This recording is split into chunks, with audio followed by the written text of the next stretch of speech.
Olá, estamos com Jacques Labre, c'est ça? Jacques Labre, merci. Vamos fazer uma entrevista no meu parque francês. Estamos a falar com um jogador francês. Vai ser entrevista possível, não por causa dele, por causa de mim. Já não me recordo do meu francês do secundário. Ele também é conhecido por Bicot. E vamos tentar saber mais sobre ele. Entretanto, já vamos juntos descobrir. Alors, merci pour accepter l'invitation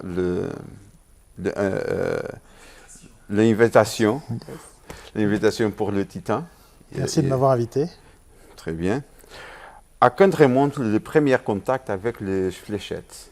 Premier contact, j'ai commencé en 2000, c'est facile, 2000. Et comme? En pointe-acier, donc steel tips. Si. En 2000, j'ai commencé tout simplement avec mon meilleur ami qui jouait aux fléchettes depuis des années. Il m'a mis le pied dedans et j'ai commencé à jouer aux fléchettes. Toi, meilleur ami, c'est oui. influencier. C'était mon meilleur ami de l'époque. C'était mon meilleur ami à l'époque du lycée. À l'époque du lycée. Et qui est-ce qui vous a commencé en compétition, en concours? Le concours, c'est venu tout doucement en fait. Au début, j'étais nul, très nul aux fléchettes, j'étais très mauvais, mais j'adorais le jeu. J'aimais beaucoup, j'apprenais beaucoup en scorant, en regardant des matchs et tout ça. Et puis, au fur et à mesure du temps, je me suis amélioré, j'ai gagné des matchs. Et puis, j'ai progressé, comme tout le monde, avec beaucoup de temps. Très bien. Et quel titre portez-vous le plus dans votre record? Le titre national avec mon équipe en steel tips. Le titre d'équipe championne de France, pour moi, c'était le plus difficile à obtenir. Parce qu'on a raté plein de fois, j'ai raté plein de fois. Et c'était magnifique parce que c'était un groupe, j'avais une magnifique équipe. Très bien, très bien. Et quelle est votre compétition préférée? Individuelle, par équipe? C'est dur. C'est dur? C'est dur. Très longtemps, ça a été l'équipe. Et j'ai appris à prendre plaisir à la doublette. J'ai beaucoup appris avec un ami portugais. Oui, Aldima. Et en fait, j'ai surtout, plus anciennement avec Lionel Maranhão, qui m'a vraiment fait énormément progresser, qui était un excellent joueur, qui m'a énormément fait monter en niveau, qui m'a beaucoup appris. Donc j'ai beaucoup gagné avec lui, mais c'est compliqué. Et aujourd'hui, j'apprends à gagner aussi tout seul. Mais je préfère gagner en équipe. Je préfère toujours en équipe. Les compétitions par équipe, oui, on partage. Très bien, je comprends très bien. Et vous avez le surnom Bicot. Oui. Quel est l'origine? Alors, c'est compliqué, mais c'est en fait, mon deuxième prénom, on m'a appelé avec mon deuxième prénom, à l'époque de l'école, on m'appelait Nicolas. Très bien. C'est Nicolas. Si. Et en fait, j'ai mon meilleur ami. Sa maman gardait une toute petite fille qui avait 2-3 ans. On disait Nico. En français, on disait Nico. Et en fait, elle n'arrivait pas à dire Nico, elle disait Bico. Bico. Il y a Bico, il y a Bico. Et en fait, mon meilleur ami de l'époque se moquait de moi avec Bico. Et en fait, c'est resté. Et quand il m'a mis aux fléchettes, c'est mon ami qui m'a mis dans les fléchettes. Et en fait, quand il m'a présenté aux gens des fléchettes, il a dit ça, c'est Bico. Très voilà. bien. C'est une petite fille de 2 ans et demi qui n'arrivait pas à dire Nico, elle disait Bico. Bico, très bien. Alors, vous êtes une très bonne fléchette, joyeuse de fléchette. Merci. Quel est le poids de la formation des entraînements la qualité de votre jeu? Comment je m'entraîne? Si. Je m'entraîne énormément sur cible acier, donc en pointe acier, en steel tips, énormément, parce que c'est mon jeu à la base. J'ai découvert les fléchettes électroniques très tard, beaucoup plus tard, en 2007-2008. Et j'ai pris plaisir à jouer. C'est un autre jeu, c'est pas le même jeu. Les gens pensent que c'est le même jeu, mais j'ai pris je m'entraîne énormément en style. Donc comme François, je participe j'ai essayé la PDC, la Q-School, le Challenge Tour.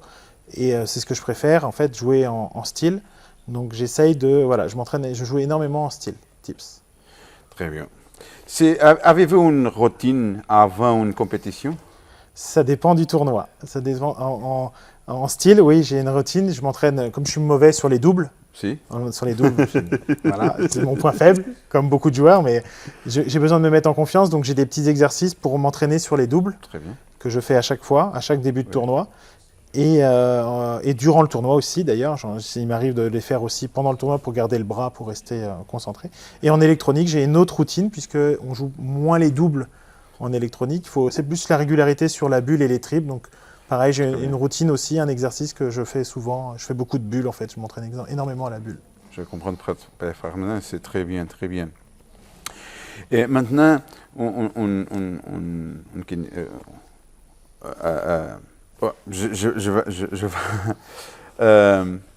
quel est ton joueur préféré? À toi le passé, joueur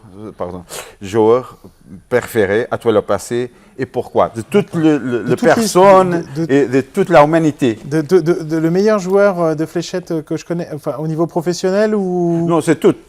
C'est International, national. C'est Alors, cette personne qui vous... Alors, pour moi, le joueur qui représente le plus l'esprit des fléchettes, Très bien. parce que pour moi, les fléchettes, ça a beau être un métier pour certains, moi, ça reste un jeu, un plaisir. Je vivrai jamais des fléchettes. Très bien. Et le joueur, si je devais donner un joueur international qui représente le plus les fléchettes, c'est Wayne Mardle. Wayne Mardle. Très bien. Hawaii 501. Pour moi, quand il était il s'amusait. C'est un des rares joueurs, on le voit sur le pas de tir, où il s'amuse. Je comprends Voilà. parfaitement. Je concours. C'est très bon joyeux. Le français, c'est très viril, pardon. Je sais, merci. Mais je comprends. Wayne Mardle, c'est très il s'amuse. Très bon. Il s'amuse sur le pas de tir. Il vit le match, il vit les choses et c'est comme ça qu'il faut vivre les fléchettes. Pour moi, selon moi. Et pour vous, quelle est la prochaine étape dans les fléchettes? C'est difficile. C'est difficile. Si ça tenait qu'à moi... voulez-vous que la carrière évolue? Pardon? J'aimerais qu'elle évolue.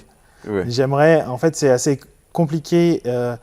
J'aimerais devenir professionnel de fléchettes, pouvoir vivre des fléchettes, j'aimerais. Seulement, je n'ai pas ce qu'il faut à côté, que ce soit au niveau soutien financier, soutien personnel. Il faut avoir tout qui va bien dans sa vie pour être à fond dans les fléchettes. Surtout quand on vient d'une petite nation comme la France ou comme le Portugal qui n'est pas très reconnu pour les fléchettes. C'est difficile de devenir professionnel dans ces pays-là. C'est très difficile. C'est la même chose ici. Oui, voilà. Donc, c'est compliqué.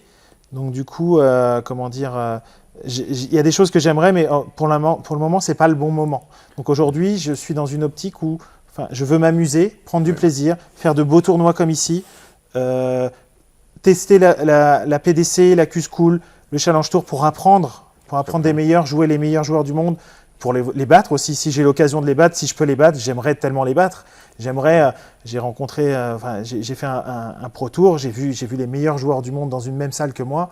Je progresse, je sais que je suis pas loin, c'est vrai. Mais dans la vie personnelle et dans la vie financière, c'est difficile d'accorder les deux. Et j'ai 2 enfants, et c'est difficile de se jeter dans la vie des fléchettes, vouloir vivre des fléchettes, sachant qu'on a 2 enfants et qui ont besoin de nous.